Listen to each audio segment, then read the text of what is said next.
काम दो, रोजगार दो, इनको नौकरियां दो। आप सब चीज तो प्राइवेट फैक्ट्रियों में, मतलब प्राइवेट सेक्टर में डाल रहे हैं। इनको आप आरक्षण नहीं दोगे, इनको आप पढ़ने नहीं दोगे, इनको आप रोजगार नहीं दोगे, इनको आप 5 किलो आटा दोगे, गेहूं दोगे, इनको तो बिल्कुल यानी आप भिखारी बनाओगे। इनको आप, इनके बच्चे को नौकरी दो ना, इनको फ्री शिक्षा दो ना, इनको फ्री चिकित्सा दो ना, इनको आप फ्री गेहूं क्यों दे रहे हो?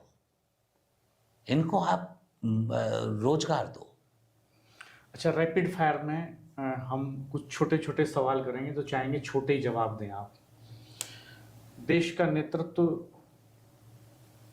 अखिलेश यादव बेहतर कर सकते हैं या मोदी जी बेहतर कर रहे हैं? सबको पता है अखिलेश यादव जी। उत्तर प्रदेश में किसकी सरकार बेहतर थी, अखिलेश यादव की, मायावती की या योगी आदित्यनाथ की? देखिए, योगी आदित्यनाथ ये तो एक तरह से जैसे किसी दुश्मन से बदला लेते हैं, मतलब ये घृणा की राजनीति कर रहे हैं, भाई को भाई से लड़ाने की बात करते हैं। आपने ज़्यादा लंबी बात करने के लिए उसमें जवाब शॉर्ट में देना है। जी। तो देखो, ये जो सरकार चल रही है तो अच्छी नहीं है। चंद्रशेखर का ज्यादा रसूख है या आकाश आनंद का? आकाश अभी परिपक्व नहीं है। हमारे साथ वरिष्ठ पत्रकार राजेश शर्मा जी भी मौजूद हैं। तो रैपिड फायर के कुछ क्वेश्चंस लेकर राजेश शर्मा जी आ रहे हैं जो आपसे बात करेंगे। क्या 2027 में चुनाव लड़ेंगे, विधानसभा चुनाव? हाँ, चुनाव लड़ेंगे। किस विधानसभा सीट से लड़ेंगे? अब ये तो राष्ट्रीय अध्यक्ष जी को पता है, माननीय अखिलेश यादव जी, क्योंकि हम समाजवादी की राजनीति करते हैं। पार्टी कौन सी होगी? समाजवादी हिरन देख नहीं रहे आप, साइकिल का निशान है। 2024 में जब मेंबर ऑफ पार्लियामेंट का चुनाव हुआ तो आप जीतते जीतते हारे, बहुत सारी कशमकश चली। आप क्या मानते हैं कि हराने वाले व्यक्ति हो सकते हैं? ये पूरा षड्यंत्र हुआ। क्या क्या नाम थे? षड्यंत्र हुआ, और षड्यंत्र में बहुत सारे नाम छुपे हुए भी होते हैं जो बाद में उजागर होते हैं।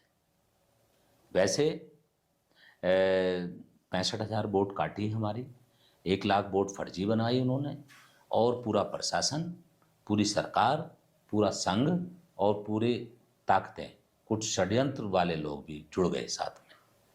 वे कौन लोग थे जिन्होंने मेंबर ऑफ पार्लियामेंट के चुनाव में ये उड़ाया कि योगेश वर्मा जी तो बीजेपी से मिले हैं? मतलब कैसे? ये एक कुछ ये बात चलाई गई चुनाव में कि योगेश वर्मा जी भाजपा से मिल गए हैं। कब मिले? कौन लोग थे ये उड़ाने वाले 2024 के तो मेंबर ऑफ पार्लियामेंट के चुनाव में? मैं तो अभी सुन रहा हूँ ना इस चीज को। मतलब चुनाव के चलते समय, जिस समय चुनाव चल रहा था जी, 5,36,000 वोट वैसे ही मिल गई। फिर तो हम सिलेंडर हो गए होते। और भाजपा से मिलते तो तब मिलते जब हमें 2 अप्रैल के आंदोलन में जेल भेजा था, और मिलते तो तब मिलते जब मेयर बने थे पैसा कमाने के लिए। और भाजपा, मुझे तो मौका नहीं मिल रहा। अगर मौका मिल जाए और ऊपर वाला मौका दे दे, जनता मेरी, इस भाजपा से तो हिसाब लेना है। 2 अप्रैल 2018 में जो घटना हुई थी उसमें कौन अफसर था जिसने आपका अपमान किया? एक सीओ था, पुलिस वाला था, अपमान किया। वो शर्मिंदा होगा, और दुखी है मेरा समाज इस बात को लेके। 2 अप्रैल की घटना अभी याद है? उसे कैसे भूल सकते हैं? वो तो आज तक, मैंने कहा कि मेरे कानों में गूंजती हैं उनकी चिल्लाने की आवाजें, चीखें उनकी मेरे कानों में आज भी गूंजती हैं। आपका मैं एक बयान सुन रहा था, आपने कहा कि 1947 में देश फिरंगियों से आजाद हुआ है, अब संघियों से आजाद कराना है। ये संघ ही तो चला रही है भाजपा को। अब इस संघियों से आजाद यानी भाजपा से आजाद कराना है इस देश को। संघ से क्या दिक्कत है? संघ से क्या दिक्कत है? संघ, जैसे संघ एक तरह से एजेंडा संघ का चलता है, संविधान बाबा साहब का है, लेकिन भाजपा में चलता है मनुवादी सोच का, मनुस्मृति का, कि इन दलितों को, गरीब लोगों को, जो शोषित हैं, जो दबे कुचले लोग हैं। इन लोगों को ना पढ़ने दिया जाए, ना इनको रोजगार दिया जाए, इनकी शिक्षा छीन लो, इनका सब कुछ छीन लो, इनका वोट का अधिकार छीन लो। ये सोच है संघियों की। 2007 के बाद आप 2007 में हस्तिनापुर विधानसभा जीत के आए ऐतिहासिक मतों से, लेकिन 2007 के बाद आप हस्तिनापुर से नहीं जीत के आए, तो क्या वजह है?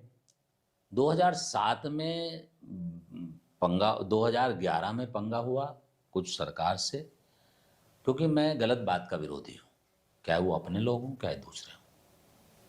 मेरा बसपा के टाइम पर, मैं बसपा का विधायक था, तो वो कुछ गड़बड़ हुआ, फिर मैं चुनाव लड़ा, निर्दलीय टाइप में लड़ा पीस पार्टी से, लेकिन 42,800 वोट मिला, मैं थोड़ी सी वोट से चुनाव हार गया। 2011 में उसमें जब भी सरकार से लड़ा और विपक्षों से, सारे जितने भी सब एक हो गए। इस समय उत्तर प्रदेश में जो दलित राजनीति है, वहां बड़े चेहरे कौन कौन मानते हैं आप? इधर सुश्री मायावती हैं, उधर चंद्रशेखर आजाद हैं, और भी कई सारे चेहरे हैं, तो आप किससे बड़ा चेहरा मानते हो? देखिए, मायावती जी हमारे नेता रही हैं। मैं खुद राजनीति दलितों की कर रहा हूं। ये सवाल मेरे से ना पूछो तो किसी और से पूछो तो अच्छी बात होगी। मैं खुद दलित राजनीति में सक्रिय हूं। मैं अपने समाज में, अपने लोगों से, वैसे तो सर्व समाज के, लेकिन दलित समाज मुझे चाहता है। तो मुझसे अगर ये पूछोगे कि भाई तुम अपने बारे में बताओ, आप बड़े हो या वो बड़े हो, तो ये सवाल मेरे लिए ठीक नहीं है।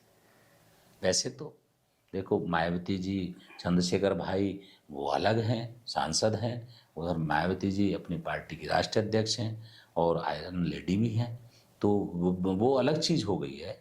लेकिन ये इस क्वेश्चन, देखो वो तो हमारे नेता हैं, रही हैं, और उधर चंद्रशेखर भी भाई हैं।